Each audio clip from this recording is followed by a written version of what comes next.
Hi there. My name is Karen M. Winkman, and I'm known as the Life Crafting Guide. I help other healers and creatives and light workers and spiritual teachers and beautiful heart-centered people to shift their shit and get out of their own way and flourish, to really take back their power and learn to live the type of life they came here to live and experience, and who they came here to do and be. So if you'd like to learn more about the kind of work that I do and learn more about me, I invite you to visit my website, www.thelifecraftingguide.com, and I also have a blog there, and we'll be doing more videos, so stay tuned. I'd love to get to meet you. Today I'm here to talk to you about the energy of May. And so May is a 5 vibration. And the 5 vibration is all about freedom. Freedom, flexibility, change. And we're talking about change across the board this year. And pretty much every year into 2022 is what I'm feeling right now, but it could go further than that. The systems that are in place, that have been in place for a long time, are crumbling and things are falling apart so that the new can arise from the ashes. So May is a beautiful month, and I wanted to be outside and enjoying the beautiful weather here in Arizona. And it's quite warm, by the way, because I'm feeling I need to be in touch with nature more. And I suspect that many of you are feeling that way too, that you're spending too much time indoors, whether it's in your office or in your house, in your car. Get back outside, connect back to nature, free yourself. And so as we're working with the 5 vibration of change in a 9 vibration year, it's going to be a very interesting month, because you may suddenly feel impetuous and want to start throwing things out left and right. I'm done with this, I'm done with this, I'm done with this, I'm done with that. I don't want to do this anymore. Just be careful and take it slow, because the changes that you're trying to make may be on 1 or 2 things, not on everything. And maybe there's just some tweaks that are needed. So you don't have to throw everything away. Also, we have, somewhere like 5 planets in retrograde in May. So as much as you want to rush forward and leap and change, those planets are saying, no, take it slow. Take it slow, because you want to make sure the changes that you're making are the actual changes that need to be made. The core changes, the fundamental changes, not just changing scenery. It's easier to change the scenery.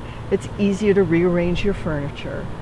It's easier to do some renovations and do some wardrobe upgrades. What I'm talking about is core change. And this is now down to your belief system, down to your programming. And the one way to really embrace the vibration of freedom and flexibility and adaptability and fun and adventure and playfulness that the 5 asks you to play with is to really start to work with your inner child. And the more work I'm doing, the more I'm noticing how important that inner child is. We all have multiple versions of ourselves within us. Different ages got sort of locked into place within us, and that same being who was us at maybe 5, 6, or 7, when something happened in our life that made us suddenly question that we weren't good enough, or that we were a bad person, or that we weren't acceptable as we were, and so we had to be different somehow. That person is still inside of us, calling the shots. So when you react to something and you're stunned by your reaction, that's probably not the adult version of you that's reacting. It's the inner child. This month, I invite everyone to go play with your inner child. Go meet your inner child if you haven't already. Go make peace, or at least start making inroads with that. I find it makes a tremendous difference. I have an inner child who was wounded at about 7 years old when we moved from Queens in New York City, to Long Island. And the school that I went to, I moved from going to a Catholic school to going to a public school. And so I was probably a year ahead of the kids that were in the public school. And so the teachers loved me because I was a great student. The kids hated me because I was a great student. And so I have a freeze frame of myself at that age being shunned on the playground. We were playing a game called dodgeball, I believe it was, where people throw the ball at you. And no one would play with me when they would all just walk away when it was my turn. And then we were on the swings, and kids were pushing each other on the swings and having fun. And when I got my turn on the swing, they all walked away, and I was left by myself. And so at that age, I decided that I wasn't likable, I wasn't lovable, I wasn't acceptable as who I was. And so I started to dim my light. My story is not unusual. I'm sure there's many of you out there who have also had things happen to you that made you start to dim your light.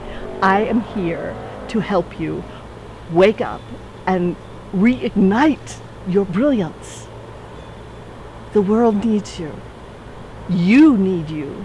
Your soul needs you to stop playing small. This month is a wonderful month, a month of change and adventure. Find the gift that you have to communicate with yourself and with others and with your inner child. Play outside, play inside, but play. Play. Find ways to make your work play. Find ways to have fun, be spontaneous. This month it's so important to do those things. We're in a Mercury retrograde for most of the month. So this is an ideal time to work on the inner child as well, because Mercury retrograde favors things from the past. So be willing to take a look at the past and be willing to let it go, because the 9 vibration this year is asking you to let go. It's a time of completion. It's a time of endings. We start a whole new cycle, new 9-year cycle next year. So find that child within. And if you're having trouble finding that child within, find someone to help you with that. I'm more than happy to work with you if that's something that you desire. But find ways to connect. Get a coloring book and color. Paint. Paint your pain. Paint your fear. Get it out of you. Express that. And just do things for the fun of it. Just for the pure fun of it. For no other reason. You don't have to have a reason. You can just do it because. Give yourself the time that you need to enjoy life. Because if you're not enjoying life, you're just going on existing. And you're meant for more than that, precious one. You really are. You're meant for much more than that. So we have a new moon on the 7th. No, I'm sorry. The new moon is on the 6th. And we have a full moon on the 21st. So the new moon is a time of new beginnings. So if there's something you want to birth, as long as it's something from the past that you had wanted to do and you want to bring that forward, especially a creative project that you put on a back burner somewhere, this new moon is a great time to work on that. And then the full moon on the 21st is a great time for releasing. And maybe releasing some pain and something you're holding on to from your past that inner child is holding on to, and it's time for her to let it go and time for him to let it go. May you find and express yourself in joyful abandon and find your freedom and liberate yourself from whatever chains you've put on you. I love you. Have an amazing month.